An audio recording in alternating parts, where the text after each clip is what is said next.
Absolutely. That's interesting that you mentioned the Rothschilds. Let me just tell you a piece of advice that Lord Rothschild gave to Julius Pierpont Morgan, the father of John Pierpont Morgan. Mhm. A piece of advice that Julius never took, but that John Pierpont Morgan did. And that is this: you got to be willing to buy when there's blood in the streets. Mhm. Well, where do you see opportunity in this market? There's clearly distressed assets, not only in the US, but now we're starting to see that globally. Where Mhm. should investors look for opportunity in, let's say, the next 2 to 5 year period? Yeah.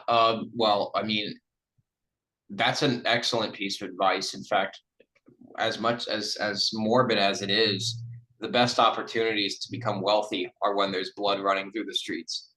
Unfortunately, that's just how it works because to make a lot of money, you have to buy when it's down. And now, in my opinion, I would tell people not to sit and wait for that collapse. Just try to keep whatever streams of income that you have going on right now, and just be consistent with your investment. Just consistently say, I'm going to do this every month and stick to it.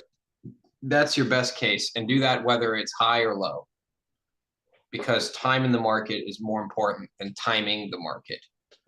Timing the market, even if somebody were to be perfectly lucky and always buy at the lowest and sell at the highest, they still get outperformed by the person who just buys consistently within the market, because the time in the market is the most important metric here, not the matter of that luck of where you hit that chart. And that's the real thing. Now, if you're talking about trying to make money off misery, I mean, you know, that's that's hard to predict, because usually by the time that there's a very obvious opportunity for that, everyone's seen it. Unless you're able to engineer that stuff yourself, which is extremely unethical, then I would just advise people. I would, if it were me, I would just try to be consistent more than I would try to time something like that. Yeah, there's going to be times where we're at, recessions, depressions, whatever. Doesn't matter. Just keep doing what you're supposed to do.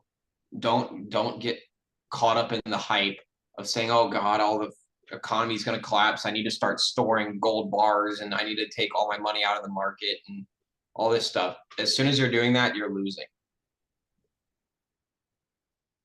So you just got to be consistent no matter what the weather is.